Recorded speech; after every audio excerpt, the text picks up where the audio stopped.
En los confines helados de la Edad Media, los agricultores enfrentaban inviernos interminables con ingenio y tenacidad. Sin ejércitos ni armas, su lucha era contra el hielo, la escarcha y la oscuridad. Cultivar la tierra no era una opción, era un acto diario de supervivencia y sabiduría ancestral. Fíjate. Cuando el verano comenzaba a despedirse y los vientos del norte anunciaban el cambio de estación, los campesinos medievales sabían que el tiempo apremiaba. La llegada del otoño no significaba el fin de las cosechas, sino también el inicio de una carrera silenciosa contra el hielo. Era entonces cuando se lanzaban a los campos con determinación, empuñando los pesados arados de vertedera, reforzados con hierro, diseñados para cortar la tierra endurecida. Estos arados, tirados con esfuerzo por bueyes de grandes lomos o por caballos robustos, abrían surcos profundos en la tierra aún maleable. El trabajo era agotador, sí, pero también era una danza ancestral con la naturaleza. El objetivo no era solo remover la tierra, sino preparar un escenario para que el invierno cumpliera su papel. La técnica del arado profundo permitía que el agua de lluvia se filtrara en los surcos abiertos y, al llegar las primeras heladas, esa agua se transformaba en hielo que al expandirse rompía los terrones endurecidos y aflojaba la estructura del suelo. Así, la tierra se fragmentaba desde dentro, como si respirara bajo la presión del frío. Cuando llegaba la primavera, ese suelo estaba suelto, aireado y listo para sembrar sin tanto esfuerzo. Era una forma rudimentaria pero efectiva de labranza por congelación, basada en la observación paciente de generaciones y no en libros científicos. Los campesinos sabían que la tierra, como el alma, necesitaba quebrarse un poco durante el invierno para florecer con fuerza en el verano. Con los campos arados y el clima tornándose cada vez más severo, el momento de sembrar no podía postergarse. En estas semanas de aire denso y cielo plomizo, los campesinos depositaban en la tierra las semillas que soportarían la brutalidad del invierno. El centeno era el rey de esta etapa, una planta modesta pero resistente que germinaba con rapidez antes de las primeras heladas importantes, para luego sumirse en un estado de letargo bajo la nieve. También se sembraban variedades rústicas de cebada y trigo duro, elegidas por su capacidad de soportar el frío sin perder su potencial de crecimiento al llegar la primavera. Pero la siembra por sí sola no bastaba para garantizar el éxito. Los campesinos aplicaban entonces ingeniosas estrategias naturales de protección térmica. Cubrían los sembradíos con una mezcla compuesta de paja, hojas secas recogidas de los bosques cercanos y estiércol fresco de los corrales. Esta cubierta, lejos de ser solo un aislamiento pasivo, funcionaba como un sistema de calefacción biológico. El estiércol, al fermentar, liberaba calor y nutrientes, creando un microambiente cálido justo en la superficie del suelo. Esta especie de manta viva protegía las raíces jóvenes de las heladas más implacables, aportando al mismo tiempo materia orgánica que enriquecía la tierra. Era una simbiosis entre el conocimiento rústico y la sabiduría del ecosistema. Cuando la nieve empezaba a cubrir los caminos y los árboles quedaban desnudos, la atención del campesino se dirigía bajo tierra. El deshielo, aunque lejano, ya era una preocupación. La experiencia les había enseñado que el agua estancada en el suelo podía convertirse en un enemigo invisible. Durante las noches heladas, el agua remanente se congelaba, provocando lo que hoy conocemos como levantamiento por heladas, un fenómeno en el que las raíces son empujadas hacia la superficie, rompiendo su conexión vital con la tierra. Para prevenir esta amenaza, los agricultores construían elaboradas redes de drenaje. Cavaban zanjas a mano de hasta medio metro de profundidad que recorrían los campos en patrones cuidadosamente diseñados. Estas zanjas no eran aleatorias. Cada curva y cada pendiente obedecía a un profundo conocimiento del comportamiento del agua en distintos tipos de terreno. En regiones especialmente húmedas como Flandes o el norte de Inglaterra, estos sistemas se volvieron tan sofisticados que llegaban a sumar más de 2 kilómetros de canales por aldea. Durante siglos, este drenaje manual fue una defensa crucial contra las heladas, asegurando que el agua se desplazara lejos de las raíces, manteniendo la tierra respirable incluso bajo la nieve. Con el invierno plenamente instalado, el mundo parecía ralentizarse, pero en realidad la vida seguía latiendo bajo la superficie. Aunque los trabajos de campo disminuían por la escasa luz y el frío persistente, los campesinos no se entregaban al ocio. Era el momento de cuidar lo que ya se tenía y preparar lo que vendría. Las herramientas se afilaban, las bisagras de los establos se reforzaban con madera seca y las reservas de semillas y forraje se revisaban con minuciosidad casi ceremonial. Todo debía resistir hasta el deshielo. Una estrategia interesante consistía en aprovechar el calor generado por los animales. Las huertas pequeñas, a menudo situadas junto a los establos, se beneficiaban por el calor corporal que irradiaban las vacas, ovejas y cerdos. Esta cercanía elevaba la temperatura ambiente en varios grados, suficiente para permitir que algunas hierbas resistentes o verduras invernales sobrevivieran. Además, se empleaban los muros de piedra orientados estratégicamente hacia el sur como acumuladores térmicos. Durante el día, las piedras absorbían el calor solar y por la noche lo liberaban lentamente, creando una franja cálida donde aún podían crecer algunas plantas. Estos pequeños gestos de adaptación eran fundamentales para sobrevivir en una época en la que el invierno no perdonaba. Cuando el invierno alcanzaba su punto más crudo, el mundo exterior se volvía casi inhabitable, pero en el interior de las viviendas campesinas se desarrollaban rituales silenciosos de conservación y previsión. Las semillas más fuertes y prometedoras, seleccionadas meticulosamente al final del verano, eran almacenadas con extremo cuidado. La humedad era el enemigo número uno. Por eso, las semillas se secaban al sol de otoño y luego se guardaban en bolsas de lino, piel de animal o vasijas selladas, colgadas del techo lejos del suelo húmedo y de los roedores. Cada semilla representaba una promesa y su pérdida era una tragedia potencial para la próxima cosecha. En cuanto a los alimentos, las técnicas de conservación eran tan ingeniosas como variadas. Las raíces como nabos, zanahorias, chivirías o remolachas se almacenaban en bodegas subterráneas donde la temperatura se mantenía estable. En algunas regiones se construían silos o pozos en los que se colocaban capas alternas de paja, tierra seca y verduras, creando un entorno que prevenía la descomposición.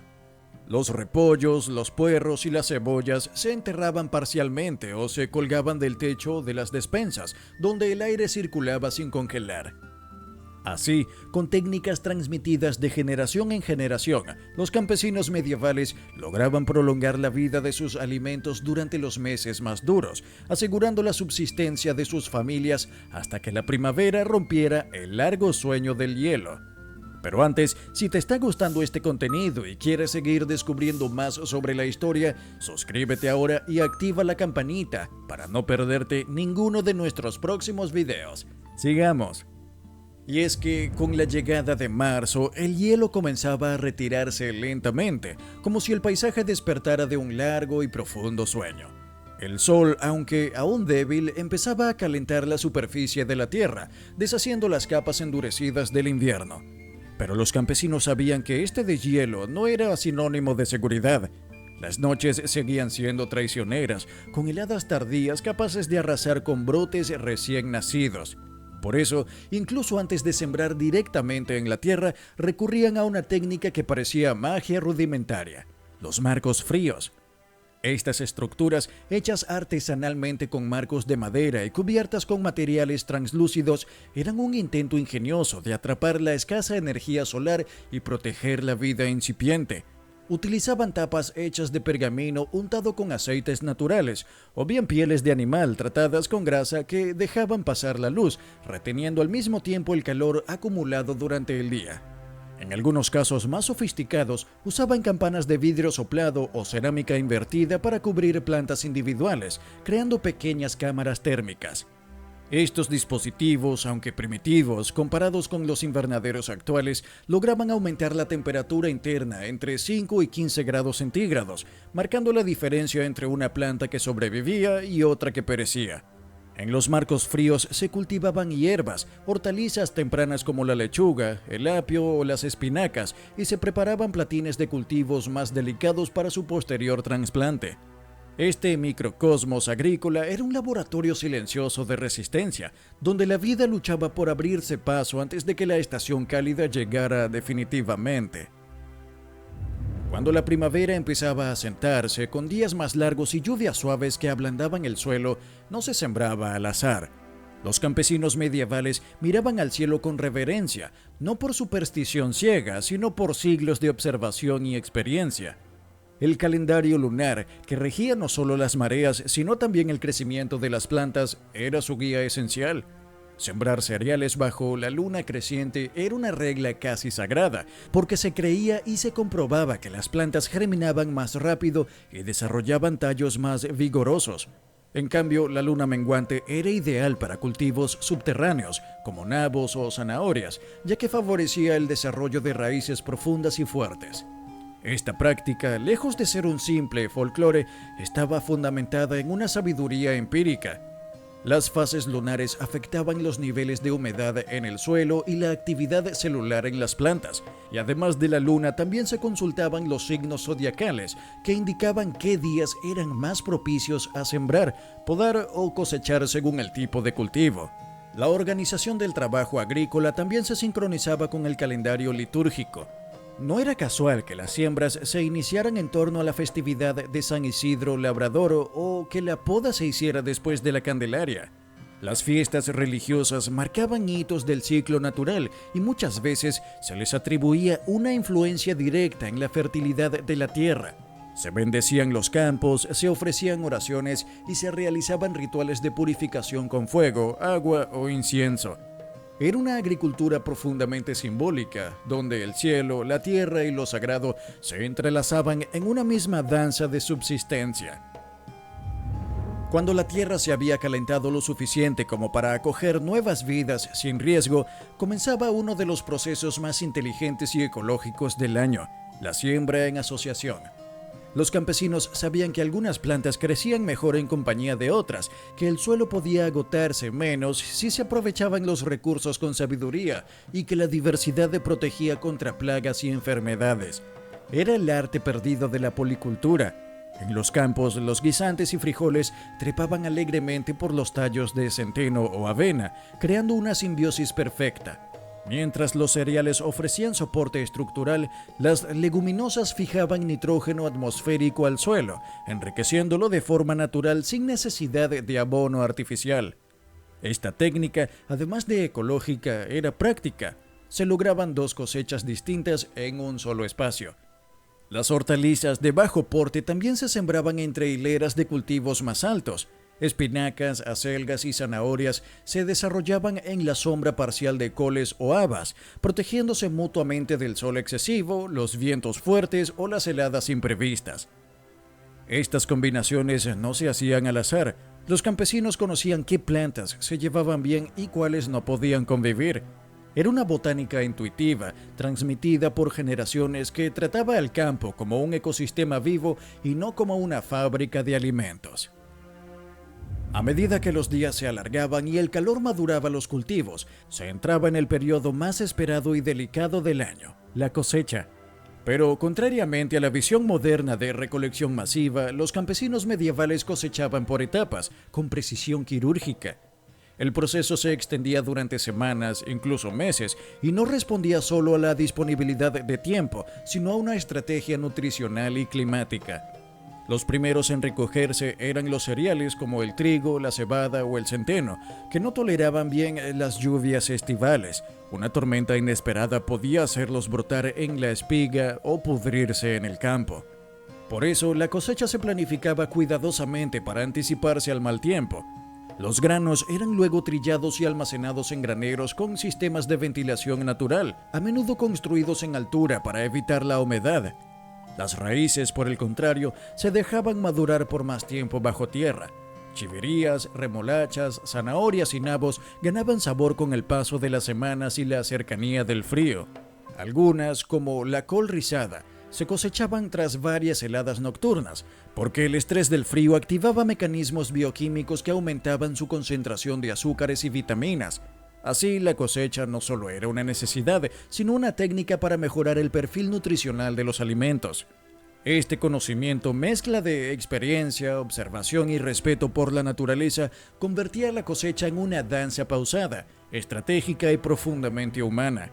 Una celebración del esfuerzo, pero también una muestra de sabiduría agrícola que hoy rara vez se ve.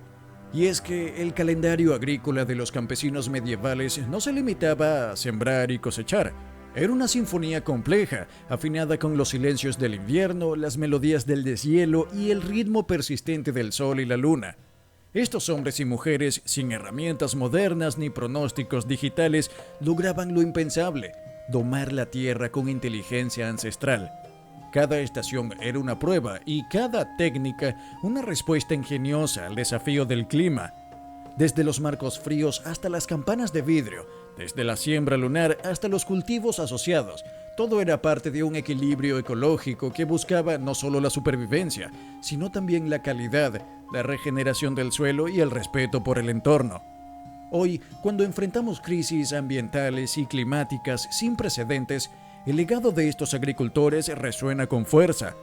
Tal vez ha llegado el momento de volver a escuchar lo que ellos sabían sin palabras: que la tierra florece cuando se la acompaña, no cuando se la fuerza, que la paciencia es tan fértil como el abono y que incluso en el hielo más profundo puede gestarse la promesa del pan.